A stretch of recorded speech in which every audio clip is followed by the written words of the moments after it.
I learned a really important lesson today. Apparently outside of the beauty community, if you walk around with one eye look looking a certain color and the other one looking a different color, people stare. I don't know what it is. I'm going to be reviewing 2 new Pat McGrath Quints today, and I put a look together with each of them, but decided to go grocery shopping before I was able to film. A cute little grandma did come up to me and say, "You couldn't decide, eh?" I was so confused. What are you talking about? I was standing in front of the fruit. Did she mean which banana bunch to buy? Because I was kind of confused. She's referring to my makeup. So in today's video, I've learned a lot and we'll be reviewing the Pat McGrath palettes for you, but also learned a little bit about society today. So you'll have to give me your feedback. Let me know your thoughts on having one look on one eye and a look on the other eye. Can you guys still see how they might look if you have both eyes matching, or is it kind of distracting? Because to the general population, it's distracting. These are 2 Pat McGrath palettes from a very extensive holiday collection this year. So I've already reviewed the big Celestial Mothership Mega. This is the large, colorful palette, over $100, very, very pricey, but, and hard to hold. One second. You can see this is a really, really big palette as well, and lots of color. If you guys missed this video, I did talk all of my thoughts on this one and whether or not it was worth it or not. But she's actually also released 2 small palettes, which are really exciting because I think this is a lot more of people's speed. There's not going to be as big of a commitment. There's only 5 shades in each. The price is way down. So right now they are just at Pat McGrath's website, but they are $36 each or 49 Canadian dollars each. And I'm not sure if they're coming to Sephora yet.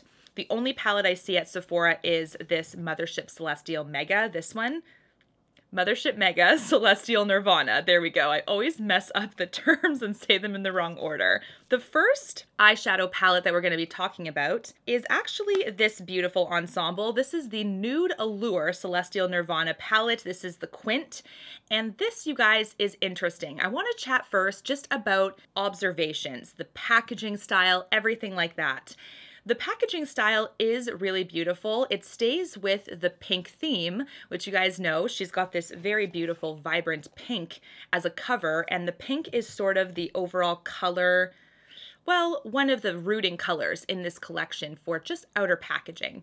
And this one has a light pink, more so yielding to like the nude side of things. In my opinion, I feel like this one is right on brand. It makes sense. When you actually open it up, so this is cardboard packaging, by the way, and when you open it up, you see this really beautiful arrangement of shades. We do have one matte, 4 shimmers. There are quite a few shimmers in this one, so if you're not a fan of that kind of balance, then right away this won't be suited to your needs, but we do have one matte in there, which is a really nice touch because we do need at least one matte to sort of anchor looks a little bit, at least how I build my looks, so we'll talk about that as well. But this is the first one. You can tell there's some rose gold elements, purple elements, pink elements, and then we have this really beautiful sort of like plummy brown that is in that matte position. The other one is the Bronze Bliss. Now, right away, wow, I'm just throwing this around. Right away, the outer packaging to me, although on pink brand, it's a bit deeper. And that speaks to the color story. It's a deeper pink on the outer packaging. The color story is deeper, but there's actually not really a ton of pink element in it.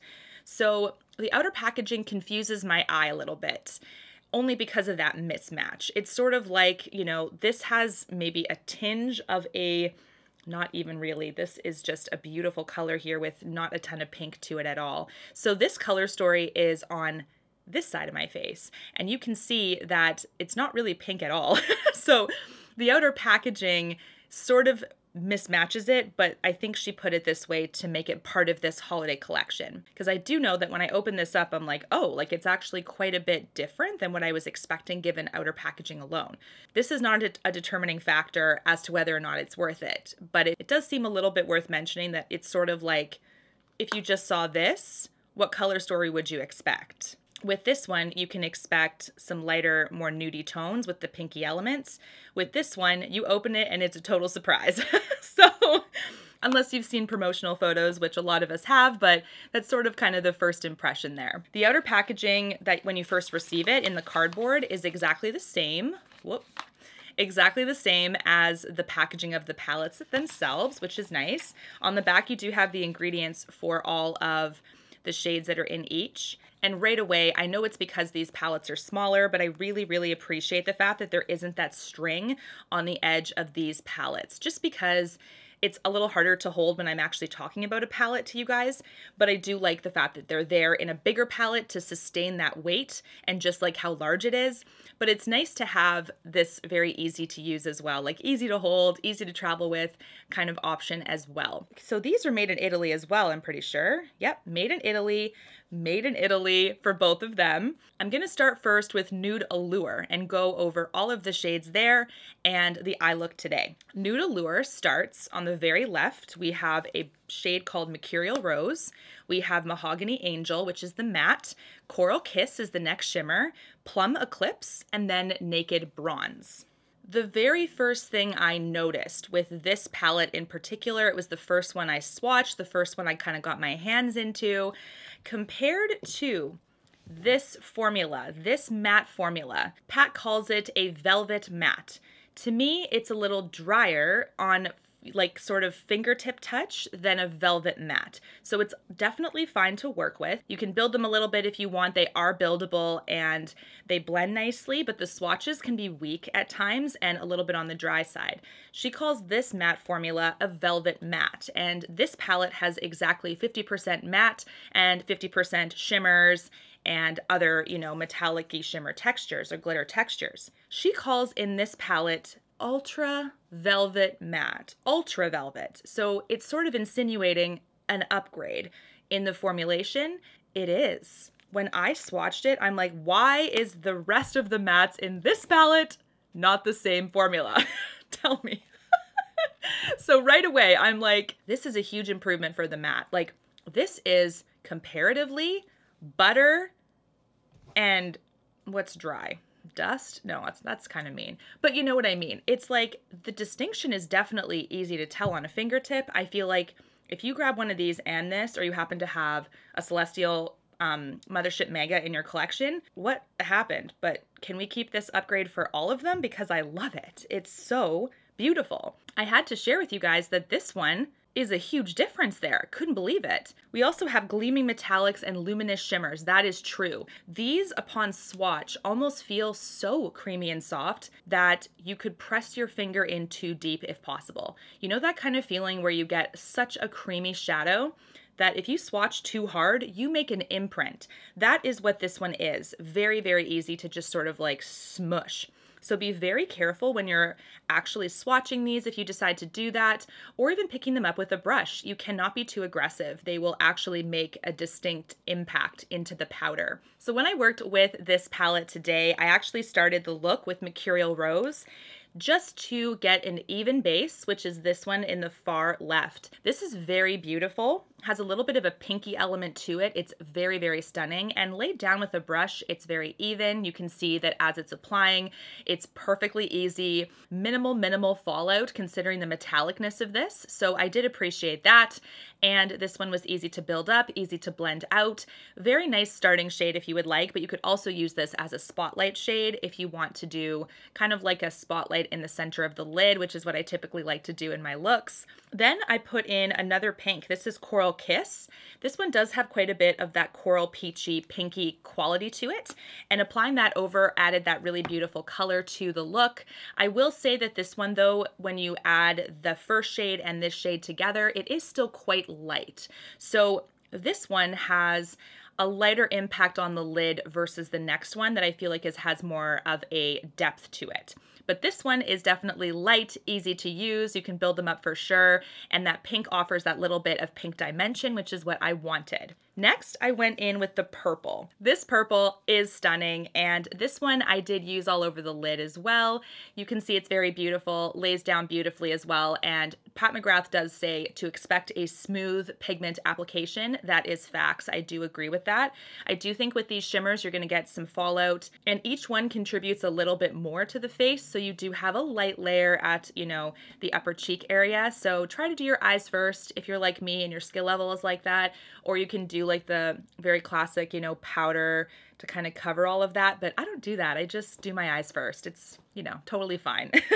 I then went in with the matte. Because that matte is so creamy, I had to know if there was a difference in application because, like, is it going to be so creamy that it's gonna suck performative wise?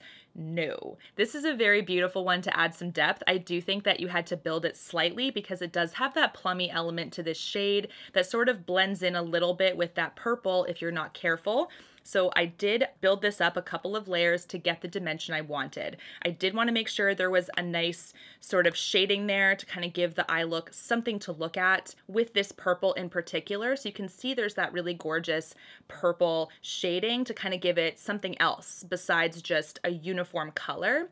So I loved it for that, but I did have to build it. This is such a nice one, you guys. My only kind of like con with it, which is just nitpicky, is that the color story with this one isn't super unique. So if you're coming from a unique perspective or something really different, I do think a lot of us can get this purpley look on a lot of other palettes, like Natasha Denona's My Dream palette that just launched.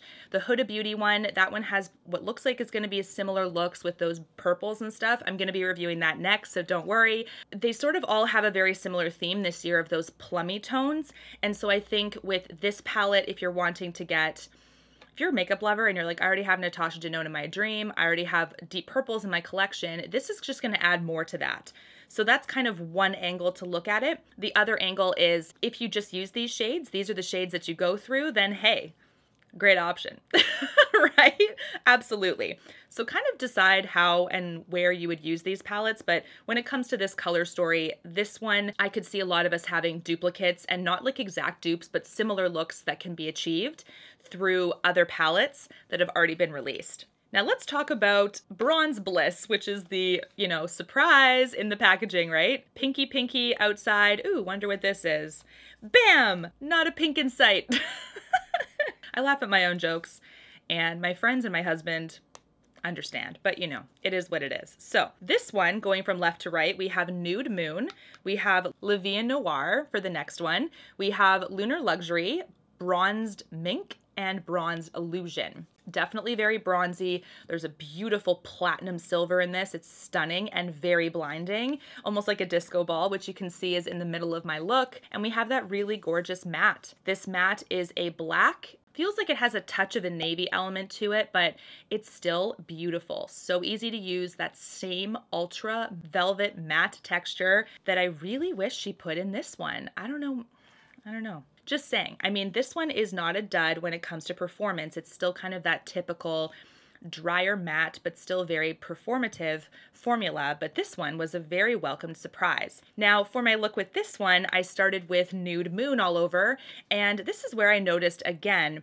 the brush type is also something that will either enhance your experience or sort of slow down your experience. I did talk about this in the other Pat video that I did. Synthetic brushes will apply the pigment, but it's a little bit of a different experience. It doesn't seem to pick it up as evenly and as much as a natural haired brush. So Sonia G, Repher, Wayne Goss are great options for natural haired brushes, and they pick up the Pat pigment like that, no matter if it's the matte or the shimmer. But for some reason that synthetic, it will pick it up, but it's not as consistent, if that makes sense. So not impossible to use synthetics, but I'd prefer natural haired if you want my recommendation. The next shade I went in with, all over the lid in Bronze Illusion at the very far right.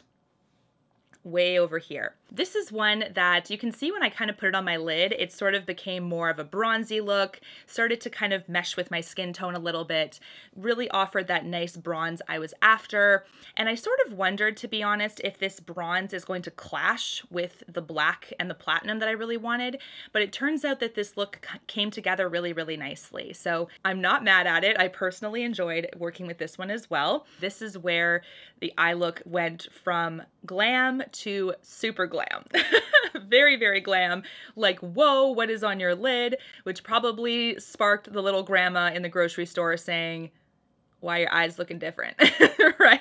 This one applied beautifully as well. Like I said, it's kind of like a disco ball in a shade. It's really, really beautiful. Adding that black in the outer corner, beautiful. Can I just say that black notoriously makes me scared to use because of how deep it is. such a dark pigment that if you mess it up or don't blend it out right, it could just look crappy really fast. It's one of those shades that kind of goes, okay, focus. Let's just little at a time. Let's go. So I'm going to tell you guys exactly how I laid this black down because I do feel like it blended out really beautifully. So I started with a very detailed brush. Basically, I started with like the lash line. That's when you have like the fresh pigment. If you just lightly tap the pan and you apply it, start at the lash line, because if it's a little bit too dark there, you can always blend out. If you're like way up here and you start and then it's like a spot, it's very hard to blend out because then you're going up, up, and up, and that's when you have an issue. So try to go with the lash line first and build from there. And because of how easy and creamy this one is, I think this is a great one for a beginner too. So I do like these palettes better than the Celestial Mega, the big one. It also suits certain customers, you know, like somebody that wants a travel palette or more of a look in one. Because this one, which I said in my video as well, this colorful one is sort of hard to visualize sometimes if you're not careful. She did put them in groups like this. So 2, 2, and 2, like columns, to sort of help out a little bit. But this one is harder because it's so bright and colorful, and it does speak to more fans of bold color and fun, bright looks. This speaks to people more so like me. I'm not saying this other palette is not me. I'm just saying that on a regular basis, I am not wearing bold, bright color. I am wearing stuff like this, or when I'm going for a glam event, I am doing something that I can just visualize easy, something that's so easy. Like this is so glamorous. Same with this other one, super glamorous. I will say the Nude Allure one is probably more so what a lot of us have in our collection, but someone could say the same thing about the Bronze Bliss. So it just kind of depends. For me and my preferences, I like pink purple. I probably have a lot of similar looks to this, not identical formulations, of course, but I could probably pull a look off like this with many other palettes. This one is a bit more unique. So if you are wanting to pick just one of the two, I would pick Bronze Bliss personally if you want to have that same experience, but something like for sure you don't have a ton of duplication in your collection already. I will let you guys know if they come to Sephora, but I haven't heard anything yet. So I will keep you posted. Make sure you check that community tab / my Instagram if you would want to follow me there at JennaPhrase. I also post that as well, where things come to Sephora, and you'll be the first to know. So anyways, I will chat with you guys later. I hope these reviews were helpful. Don't forget to subscribe. It would mean the world to me. And until my next one, guys. Oh, where's my co-host? Almost forgot. Hi. Hello, my love. I can't get enough of this guy. Can I just say he's my soul dog? Like, I love him. I am obsessed with this dog. My co-host and I thank you so much for watching, and until my next one, don't lick my mouth. Take care, guys. We'll chat soon. Bye.